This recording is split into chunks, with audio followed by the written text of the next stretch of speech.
अपने API integration, ठीक है। तो हमने इसमें क्या करना है, 2 API इंटीग्रेट करनी है। कैसे, उसको थोड़ा प्लान कर लेते हैं हम। तो यहाँ पे हमारे पास क्या है, एक कस्टम एक टेक्स्ट फील्ड है, ठीक है। इसमें हम क्या करेंगे, इनपुट लिखेंगे, कोई सर्च करते हैं हम लेट्स से, ठीक है। और हमने क्या करना है, फाइंड पे क्लिक करना है, तो हम जॉब्स गेट करेंगे और नई स्क्रीन पे उसे दिखा देंगे, ठीक है। और दूसरा यहाँ पे क्या है हमारे पास, जब एक स्क्रीन पे आएगा, ठीक है, तो हम क्या करेंगे, बेसिकली रैंडमली एक जॉब दिखा देंगे। उसके बाद क्या होगा, जब भी एक यूज़र आइकन बटन पे क्लिक करता है तो हम उस वक्त क्या कर देंगे, उस जॉब को दोबारा गेट कर लेंगे। किस API से, रैंडम जॉब की API से। आप देख सकते हैं इसमें कि जब भी मैं हिट कर रहा हूँ मेरे पास एक रैंडम जॉक आ रहा है, ठीक है। और जो पहली API है उसके लिए हम ये यूज़ करेंगे क्यूरी के लिए, ठीक है। इस तरह की ये API हम यूज़ करेंगे, ठीक है। तो इसका मेन मकसद क्या है कि आपकी अगर कोई पैरामीटर वाली रिक्वेस्ट है वो भी इसमें कवर हो जाएगी, और अगर आपकी है कोई दूसरी गेट वाली रिक्वेस्ट जिसमें कोई पैरामीटर वगैरह नहीं है, क्यूरी पैरामीटर या आप कह लें बॉडी नहीं है, ठीक है, तो वो भी इसमें कवर हो जाएगी।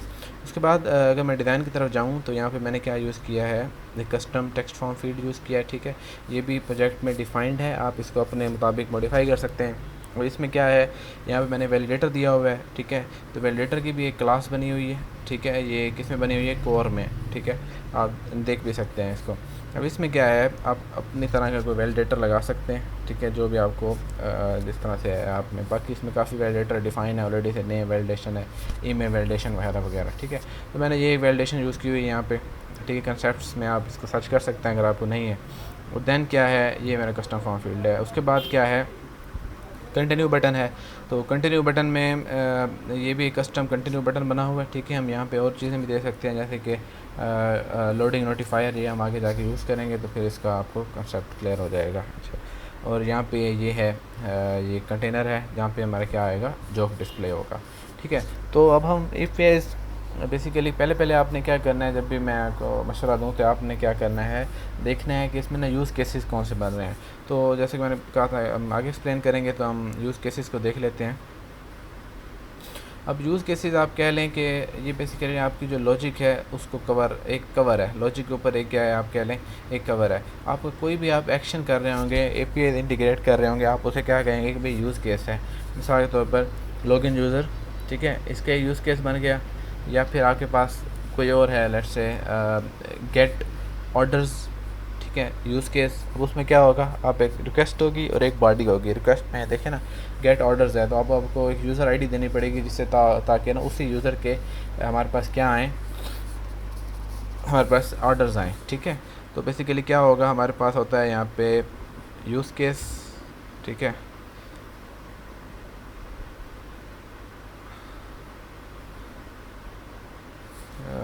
बहुत अच्छा नहीं लिखा गया, ठीक है। तो यूज़ केस में हमारे पास क्या होता है, 2 चीज़ें होती हैं, ठीक है। पहले हमारे पास क्या होती है, रिक्वेस्ट, देन हमारे पास क्या होता है, रिस्पॉन्स।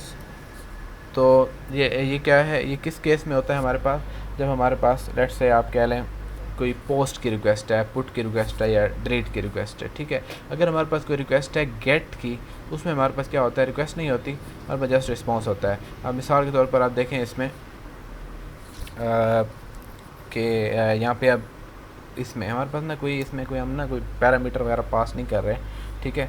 तो यहाँ पे बेसिकली ये क्या है हमारे पास, ये गेट की रिक्वेस्ट है, ठीक है। अब इसका मतलब ये नहीं गेट की रिक्वेस्ट है तो हम मतलब उसमें पैरामीटर कभी पास नहीं कर सकते। तो अब यहाँ पे आप देखें तो गेट की रिक्वेस्ट है, लेकिन यहाँ पे हम डिफरेंट पैरामीटर पास कर सकते हैं, ठीक है। इसके अलावा यहाँ पे ना और पैरामीटर भी आप इस तरह से मतलब दे सकते हैं, अगर कोई रिक्वायरमेंट है ना किसी API की, तो वो भी आप इस तरह से दिए जा सकते हैं, ठीक है। तो फ़िलहाल मैं आप कह लें कि इस तरह के जो पैरामीटर रिक्वायर्ड हैं गेट रिक्वेस्ट में, उसको भी मैं इस सिनेरियो में ले रहा हूँ कि वहाँ पे भी मैं रिक्वेस्ट मॉडल बनाऊँगा, ठीक है, ताकि हमारी ये एक इंटीग्रेशन हो जाए एक तरह से। बाकी अगर आपकी पोस्ट रिक्वेस्ट होगी उसमें इस तरह से तो नहीं होगा कि आपके इधर पैरामीटर हों, तो वो आपकी बॉडी होंगे, तो अब आप वही रिक्वेस्ट को बॉडी में दे सकते हैं, ठीक है। तो ये हम आगे चल के इस तरह से ये देखते हैं। अल्हम्दुलिल्लाह, ठीक है। तो सबसे पहले हम क्या, मैंने कहा है कि आपने करना है कि यूज़ केसेस बना लेने हैं, ठीक है। तो लेट्स से डोमेन, अब इसमें हमारे पास एक फ़ोल्डर बना हुआ है यूज़ केसेस का, ठीक है। तो पहले मैं क्या करता हूँ, यहाँ पे यूज़ केस बनाता हूँ, ठीक है। वो क्या होगा, गेट रैंडम जॉक, ठीक है, ये मैंने क्या बना दिया, एक यूज़ केस बना दिया। ठीक है, दूसरा यूज़ केस क्या हमारे पास हो सकता है, जो मैं डिज़ाइन कर दिखाऊँ दोबारा आपको, कि यूज़ केस है यहाँ पे हमारे गेट रैंडम जॉक, ये वाला। अब इसके लिए हमें क्या होगा, अब इसमें देखें हम कोई ना ये डिफरेंट एक तरह से काम हो रहे हैं। ठीक है, API मतलब कॉल हो रही है, तो यहाँ पे आपने ये चीज़ ज़रूर देखनी है। अब जैसे ये गेट रैंडम जॉक का एक यूज़ केस बना है, इस तरह दूसरा यूज़ केस क्या बन सकता है, get query jokes, get query jokes. ठीक है, ये अब आपने इसके लिए क्या करना है, सबसे पहले ये ऑथेंटिकेशन में ये बने हुए हैं। ठीक है, डोमेन यूज़ केस, एक यूज़ केस बना हुआ है। आप सिंपली क्या करेंगे, इसे कॉपी करेंगे, ठीक है, और इधर जाके रैंडम जॉक में डाल देंगे, दैट्स इट। ठीक है, अब इसका नाम चेंज कर दें, गेट रैंडम जॉक। ठीक हो गया, ये नाम से चेंज हो गया। अब यहाँ पे मैं आपको बता दूँ कि हमारे पास क्या होती है, आपने शायद देखा हो कि आर्किटेक्चर का जो एक स्ट्रक्चर की एक डायग्राम बनी होती है, उसमें हमारे पास क्या होती है, बेसिकली एक यूज़ केस होता है। ठीक है, यूज़ केस के आगे लिंक्ड होता है यूज़ केस वो रिपोजिटरी के साथ। ठीक है, तो रिपोजिटरी आगे कॉल करती है डेटा सोर्सेज को। ठीक है, तो अब हमने आगे इसके क्या है, हमें इसकी बनानी पड़ेगी रिपोजिटरी। तो आपने क्या करना है, हर फीचर की आप अलग रिपोजिटरी बनानी है। ठीक है, अब किस में बनानी है, पहले डोमेन में बनानी है रिपोजिटरी। उसका जो मतलब क्या होगा, आपने एक एब्स्ट्रैक्ट क्लास जो बनानी है एक रिपोजिटरी की, वो किस में बनानी है, इधर डोमेन में। और जो उसकी इम्प्लीमेंटेशन है वो आपने बनानी है बेसिकली इधर इस रिपोजिटरी में। इसमें डिफरेंस क्या है, इसे कहते हैं डिपेंडेंसी इन्वर्जन, आप इसे कंसेप्ट दे सकते हैं। तो बेसिकली ये क्या है कि हम इसमें एक कॉन्ट्रैक्ट डिफ़ाइन करते हैं। कॉन्ट्रैक्ट में ये होता है कि इस क्लास जो है उसमें ये चीज़ें होंगी, इसके अलावा चीज़ें नहीं होंगी। जैसे कि अब मैं यहाँ पे एक डोमेन है पहले, ठीक है, तो यहाँ पे मैं इधर बना देता हूँ एक डॉट फाइल, उसका नाम क्या रख देता हूँ, जॉक रिपोजिटरी। ठीक है, अब आपने क्या करना है, सिंपली ऑथ में रिपोजिटरी बनी पड़ी होगी एक डोमेन में, ये देखें ऑथ रिपोजिटरी। आप सिंपली इसे क्या कर लें, कॉपी करें। ठीक है,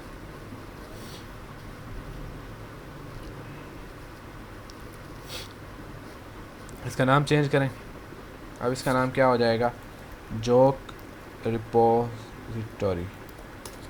ठीक है, ये इधर है बेसिकली, ये इसको इंपोर्ट करना पड़ेगा डॉट से। ठीक है, अब यहाँ पे बेसिकली क्या है मैं आपको बता दूँ, इसका नाम अब यहाँ पे ये क्या हो जाएगा, नाम इसका गेट रैंडम जॉक, क्योंकि हमने जॉक यूज़ कैसे कॉल हो रहा है। ठीक है, गेट रैंडम जॉक। ठीक है, अब हमने क्या किया, एक कॉन्ट्रैक्ट बना रहे हैं यहाँ पे। ठीक है, रिपोजिटरी में। अब इसमें हमें क्या चाहिए, इसमें हमें चाहिए दो चीज़ें। अच्छा, ये फेलियर क्लास है, ये ऑलरेडी डिफाइन है। ठीक है, यहाँ पे हमें चाहिए रिक्वेस्ट चाहिए और रिस्पांस चाहिए। अब देखें हर API का आपको रिस्पांस पता होगा उस API की डॉक्यूमेंटेशन में।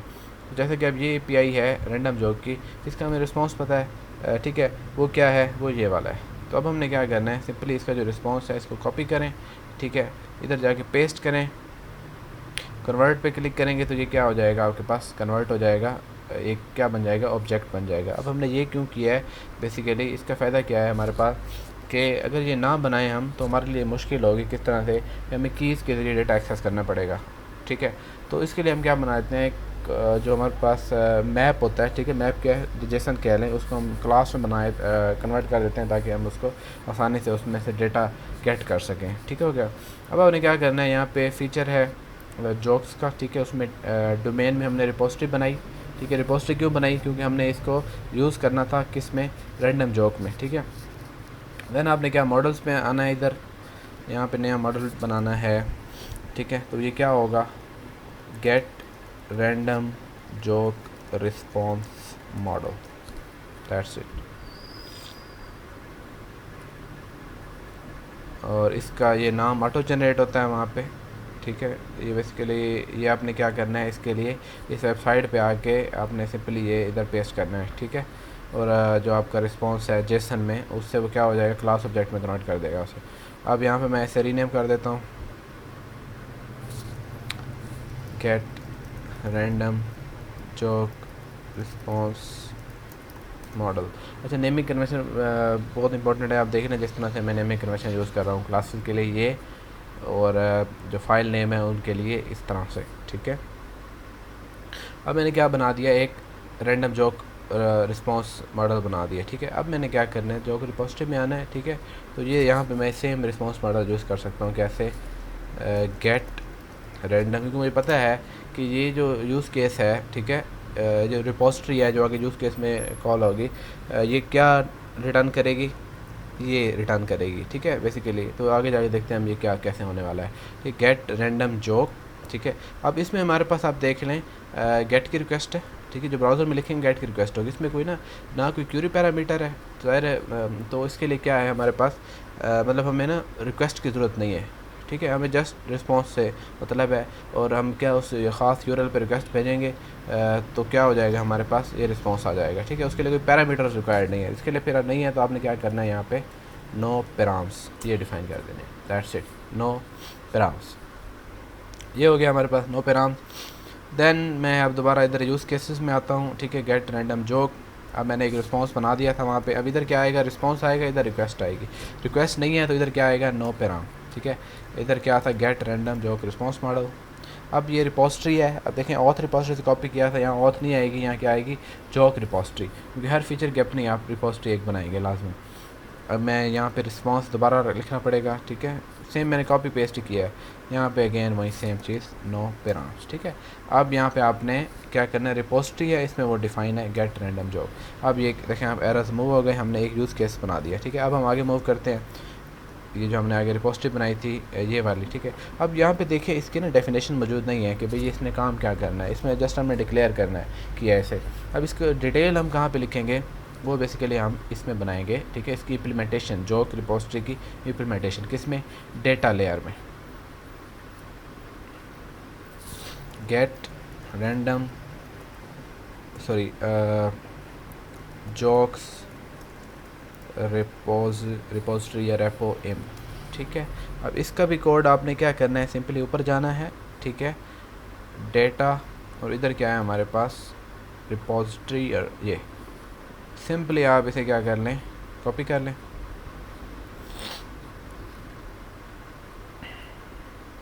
और यहाँ डेटा में जॉक्स रिपोजिटरी इम यहाँ पे पेस्ट कर दें, ठीक है। अब इसे मैंने क्या, अब यहाँ पे देखें क्या आएगा, इसका नाम चेंज करना है आपने, लॉगिन रेपो इम पे, तो मैं इसे क्या कर दूँगा, जॉक्स रेपो इम, ठीक है। अब इसे एक्सटेंड किससे करना है, देखें जहाँ पे इसकी ना लिखी हुई है कि भाई कौन कौन सी चीज़ें होंगी, सिर्फ उसमें बताया गया ये चीज़ें इसमें आएंगी, मतलब ये मेथड्स आएंगे। ये मेथड्स क्या करेंगे, इसके लिए हमने क्या इसकी इम्प्लीमेंटेशन की हुई है, ठीक है। इसके अब हमें क्या करना है, एक्सटेंड किससे कराना है, एक्सटेंड या इम्प्लीमेंट्स इससे कराना है, ठीक है। इंपोर्ट कर लेते हैं इसे, ये। अब यहाँ पे क्या है, नेटवर्क इन्फो। अच्छा, यहाँ पे नॉर्मली एक एरर आएगा, आप देखें जैसे यहाँ पे कि क्या है, गेट रैंडम जॉक्स का मतलब इम्प्लीमेंटेशन नहीं होगी, कैन इम्प्लीमेंटेशन, तो वो क्या कैसे होगी वो हम आगे इसमें देखेंगे, ठीक है। अब यहाँ पे क्या है, बेसिकली इधर को इंपोर्ट करेंगे डॉट्स, और ये फेलियर को इंपोर्ट करेंगे, ठीक है। अब वहाँ पे सेम सिनेरियो चलेगा, क्या आएगा, get random joke response model, इसका नाम क्या होना चाहिए, इसके साथ सेम होना चाहिए, तो बेहतर है कि मैं इसे कॉपी पेस्ट कर लूँ। अब सेम नो पैराम्स थे तो इधर भी नो पैराम्स आएंगे, ठीक है। अब इसको मैं इंपोर्ट कर लेता हूँ, ये इस तरह से आ गया, ठीक है। और अब यहाँ पे एक और इशू आ रहा है हमारे पास कि ये एरर आ रहा है, ओथ रिमोट डेटा सोर्स। तो बेसिकली पहले क्या था, मैंने आपको जैसे एक्सप्लेन किया है ऑलरेडी कि हमारे पास क्या थे बेसिकली, एक मिनट जी। तो हमारे पास सबसे पहले क्या था, हमारे पास एक यूज़ केस था, ठीक है। यूज़ केस क्या था, एक आप कह लें कोर चीज़ है कि मतलब जिसमें आपके ना कोई फंक्शन हो रहा है तो आप उसे यूज़ केस में डाल देते हैं, let's say login user, register user, for send OTP, तो इस तरह से। अब यूज़ केस था, यूज़ केस ने कॉल किया रिपोजिटरी को, ठीक है। अब रिपोजिटरी कॉल करेगी डेटा सोर्स को, ठीक है। अब हम बेसिकली UI से किसको कॉल करेंगे, सिंपली यूज़ केस को, यूज़ केस आगे रिपोजिटरी को ये करेगी। अब रिपोजिटरी क्या है, बेसिकली लेयर है, आप कह लें डेटा सोर्स और यूज़ केसेस के दरमियान। अब इसमें बेसिकली क्या हो रहा है कि हमें ना मेन चीज़ हम ये देखेंगे, इसमें जो एक फंक्शन हो रहा है वो क्या हो रहा है कि आपका जो डिवाइस है इंटरनेट से कनेक्टेड है या नहीं, दैट्स इट, ठीक है। और देन ये कॉल अगर ये कनेक्टेड है, अगर ये कनेक्टेड नहीं है लेट्स से, तो ये क्या नेटवर्क एरर कॉल कर देती है, वो हम कैसे हैंडल करेंगे वो आपको पीछे दिखा दूँगा। नहीं तो ये क्या करती है, आगे जाके रिमोट डेटा सोर्स को कॉल करती है, ठीक है। तो अगर मैं इधर जाऊँ ऑथेंटिकेशन में, ठीक है, तो आप देखें इधर ना डेटा सोर्स बना हुआ है, लॉगिन रिमोट डेटा सोर्स, ठीक है। तो मतलब हमें क्या, हर रिपोजिटरी का अपना डेटा सोर्स बनाना पड़ेगा। डेटा सोर्स बेसिकली क्या काम करेगा, आगे सर्वर को कॉल करेगा, उसके बाद जेसन रिस्पॉन्स आएगा, उस जेसन रिस्पॉन्स को पार्स करेगा, ठीक है, और हमें वापस कर देगा। पास किस में करेगा, एक क्लास ऑब्जेक्ट में करेगा, ठीक है। तो अभी मैं क्या करता हूँ, अब मैंने यहाँ पे जैसे इसका ये बनाया हुआ था लॉगिन रिमोट डेटा सोर्स, ठीक है। तो अब मैं क्या बना देता हूँ, नीचे आके joke remote data source. Remote क्यों कहा, क्योंकि ये सर्वर से डेटा लाएगा। स्प्लैश स्क्रीन में नॉर्मली जो बनाता होता हूँ वो क्या होता है, स्प्लैश लोकल डेटा सोर्स, क्योंकि वो लोकली चेक कर रहा होता है कि भाई यूज़र लॉग्ड इन है या नहीं, अगर उसके हमने एक सेशन स्टोर कराया हो वेलर से। अब मैंने क्या करना है, सिंपली इसको कॉपी करता हूँ मैं, पेस्ट, ठीक है। इसमें जो एक्स्ट्रा फाइल है वो आप बाद में रिमूव कर सकते हैं। अब इसका नाम हमारे पास क्या आ जाएगा, जोक रिमोट डेटा सोर्स, ठीक है। ये इस तरह से आ गया हमारे पास, यहाँ तक ख़त्म हो गया, ठीक है। और नीचे हमने क्या करना है, अब ये इम्प्लीमेंटेशन है उसका भी नाम चेंज करना है, जोक्स रिमोट डेटा सोर्स इम, दैट्स इट। अब हमारे क्या हो गई, एक रिपोजिटरी हमारे पास बन गई है, ठीक है। अब मैं इस रिपोजिटरी को क्या करता हूँ, कॉल करता हूँ किस में, इसमें, ताकि ये एरर ख़त्म हो सके, ठीक है। इंपोर्ट करता हूँ, अब ये देखिए ये एरर ख़त्म हो गया, हमने इसको इंपोर्ट कर लिया, ठीक है। अब ये अब हमने क्या रिमोट डेटा सोर्स के नाम से एक वेरिएबल बनाया है। अब बेसिकली क्या यहाँ पे क्या हो रहा है, अगर वो कनेक्टेड नहीं है तो एरर रिटर्न कर रहा है, अगर कनेक्टेड है, ठीक है, देन वो क्या करेगा, ट्राई करेगा। अगर उसका जो रिस्पॉन्स है एपीआई का वो सक्सेसफुल रिस्पॉन्स आया है, वो कैसे आएगा आप इतना देख रहे हैं, पता होगा डिफरेंट क्या होते हैं। बेसिकली हमारे पास स्टेटस कोड होते हैं, ठीक है। स्टेटस कोड अगर वो 200 की लाइन में है तो इसका मतलब होगा कि वो सक्सेसफुल है। अगर वो 4 या 500 की लाइन में है, इसका मतलब क्या होगा कि वो फेलियर आया। ये कॉमन जो मतलब जो इस तरह से यूज़ होते हैं, ये क्या होगा, बैकएंड पे डिफाइन होते हैं। तो अब ये पीछे ये क्या होगा, रिमोट डेटा सोर्स आगे सारा मैनेज करेगा और बता देगा, ठीक है। रिपोजिटरी को पास करेगा, रिपोजिटरी फिर पीछे यूज़ केस को पास कर देगी, और यूज़ केस में जहाँ कॉल हो रहा होगा वहाँ पे हम उसको मैनेज कर लेंगे, ठीक है। अब क्या है, सेम हमने क्या किया था, रिपीट कर लेते हैं थोड़ा इसे। Use case gate random joke, ठीक है। गेट रैंडम जोक में हमने क्या किया, हमने एक रिपोजिटरी में गए, रिपोजिटरी का कॉन्ट्रैक्ट लिखा, जस्ट उसका मतलब यहाँ पे डिफ़ाइन किया कि ये मेथड्स आएंगे, क्या करेंगे वो हमने इसमें बताया, ठीक है। अब वो क्या कर रहे हैं, आगे कॉल कर रहे हैं डेटा सोर्स को। अब डेटा सोर्स में भी हमें ना क्या होगा, वो जो एक हमने यूज़ केस बनाया है वो जो आगे काम करेगा उसका हमें एक डेटा सोर्स पे लिखना पड़ेगा। जैसे अब गेट रैंडम जोक है, इसका हमें एक डेटा सोर्स लिखना पड़ेगा, ठीक है। तो वो अब हमने इसका पहले नाम चेंज कर लेते हैं, गेट रैंडम जोक, ठीक है। अब इसमें क्या है, ओबियसली नो पैराम है, जिस तरह से पहले नहीं था। डायरेक्ट आगे कॉल कर रहा है, इसने पीछे मतलब रिपोजिटरी ने भी आगे प्रोवाइड करना है इसको। अब ये रिटर्न हम चाहते हैं क्या रिटर्न करें, gate random joke response model. अब सेम एरर आ गया कि भाई ये चीज़ इंप्लीमेंट करें जो आपने ऊपर कही है। तो मैं कॉपी करता हूँ इसको, यहाँ पेस्ट कर देता हूँ। अब देखें ये एक तरह से एरर ख़त्म हो गया। अब हमने क्या करना है, इसका जो रिटर्न है रिस्पॉन्स ये भी सेम होना चाहिए, और यहाँ पे क्या होना चाहिए, नो पैराम्स, ठीक है। देन अब यहाँ पे एक कंसेप्ट आएगा हमारे पास, ठीक है, कि हमने क्या करना है, जो भी यूआरएल्स भी हैं उनको भी डिफ़ाइन करना है, किस में, ऐप यूआरएल में, ठीक है। अब यहाँ पे आपके पास सबसे पहले क्या होगा, एक बेस यूआरएल होगा, ठीक है। अब बेस यूआरएल है तो मैं पहले इसको यूआरएल कॉपी कर लेता हूँ, फिर हम देख लेते हैं इसमें बेस यूआरएल कौन सा है और ये दूसरा कौन सा है। ये आपको बेसिकली बैकएंड भी बता सकता है, जो आप जिससे आप एपीआई बनाई होगी कि बेस कौन सा है और दूसरा कौन सा है, ठीक है। तो बेस क्या होगा, जो यानी कि सेम रहेगा, उसके बाद वाले जो चेंज होंगे वो हमारे पास क्या हो जाएंगे, उस एपीआई का यूआरएल हो जाएगा एंड पॉइंट का। तो मैंने क्या किया, इसको कट किया, ये यहाँ पे ये हमारे पास क्या है, this is our base URL, ठीक है। अब जो भी आपका काम हो रहा है, लेट्स से उसके बाद आपने गेट रैंडम जोक करना है, उसका अपना यूआरएल होगा, तो आप क्या लिख सकते हैं, रैंडम जोक यूआरएल, ठीक है। यहाँ पे अब आपको वो यूआरएल देना पड़ेगा, जैसे कि ये हमारे पास है, ये एंड पॉइंट का यूआरएल, ठीक है। इसके बाद अगर कोई और आएगा तो वो हम यहाँ पे डिफ़ाइन कर देंगे। एंड पॉइंट ये तो सेम होगा ना, उसके बाद वाले ये जो चेंज होंगे तो ये इस तरह से, ठीक है। अब हम इनको यहाँ पे यूज़ कर रहे हैं, ठीक है। तो इधर मैं क्या कर दूँगा, ये अब हमने क्या बेस यूआरएल और इसको हमने कंकैटिनेट कर दिया और ये इस तरह से हम यूज़ कर रहे हैं, ठीक है। उसके बाद हमें पता था ये क्या है, गेट की रिक्वेस्ट है, यहाँ पे पता नहीं भी चल रहा तो इधर ये लिखा हुआ है गेट की रिक्वेस्ट, ठीक है। अब मैं इधर क्या करता हूँ, गेट में हमारे पास बॉडी नहीं होती, सॉरी ये ठीक हो गया। ये अब यूआरएल हमने सिंपली दे दिया इसे, ठीक है। अब यहाँ पे ये क्या हो रहा है इसको मैं बाद में एक्सप्लेन कर दूँगा। ये बेशक ऐसे रहने देंगे, अगर लेट से आपके उसमें इंक्रिप्शन लगी हुई है तो उसके लिए ये चीज़ें यूज़ होंगी, ठीक है हमारे पास। उसके बाद देखें हमने क्या, हमारे पास क्या हो रहा होगा, जो रिस्पॉन्स आएगा वो इस शक्ल में आएगा, इस शक्ल में, ठीक है।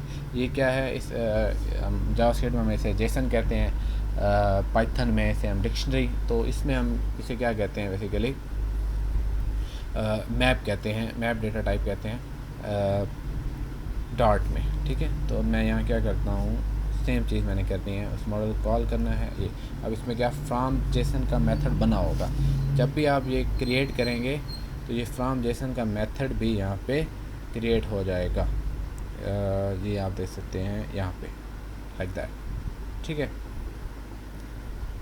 और ये अब बाकी इसमें आप बेशक समझने के लिए आप इस पर R&D कर सकते हैं, ठीक है। ये फिर और कंसेप्ट्स में आ जाएगा, सेक्शन हेडिंग हो रही है, ठीक है। ये इस तरह से तो बहरहाल इतना आप देख लें। अगर यहाँ पे अच्छा ये इम्पोर्टेंट है कि ना आपने बैकएंड में ये भी देखना है कि सक्सेसफुल है तो उसका रिस्पांस क्या आएगा ये पे इंटीग्रेशन में, ठीक है। कभी कभी 200 आ जाता है, 200, 1, 4 इस तरह से, तो ये आपने देखना है। यहाँ पे 200 ही आएगा तो यहाँ पर इसलिए मैंने 200 लिखा हुआ है, ठीक है। और नहीं तो ये सारे क्या हो रहे हैं, सेक्शन थ्रो हो रहे हैं, इसको हम कैच रिपोस्ट्री कर रही है और रिपोस्ट्री पीछे उसको भेज रही है यूज़ केसेस में। और यूज़ केस जब हम कॉल करेंगे उसमें हम देखेंगे कि हम उसको मज़ीद कैसे इस्तेमाल कर सकते हैं, ठीक है। अब ये हमारी क्या हो गई, एक API इंटीग्रेशन हो गई, ठीक है। अब हमने सिंपली यहाँ पे क्या करना है, इसको कॉल करना है।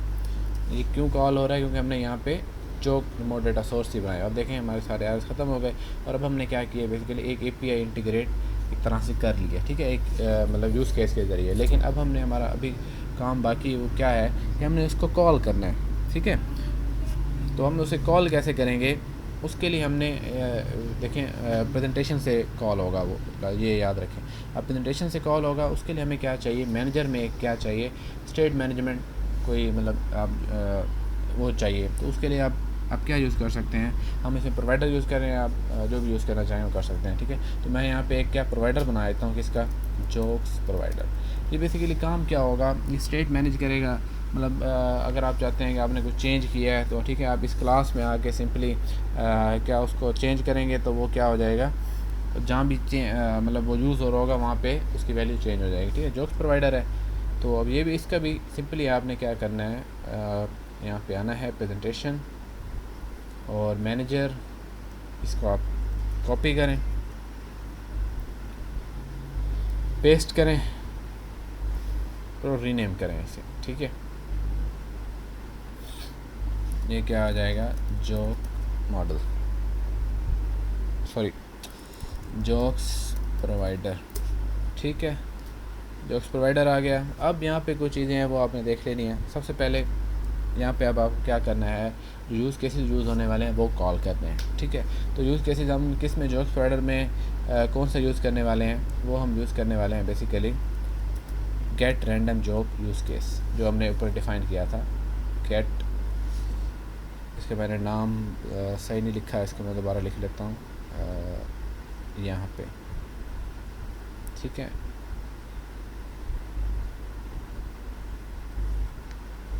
यूज़ केस, अब मैं इधर इसे दोबारा गेट रैंडम यूज़ केस, ठीक है।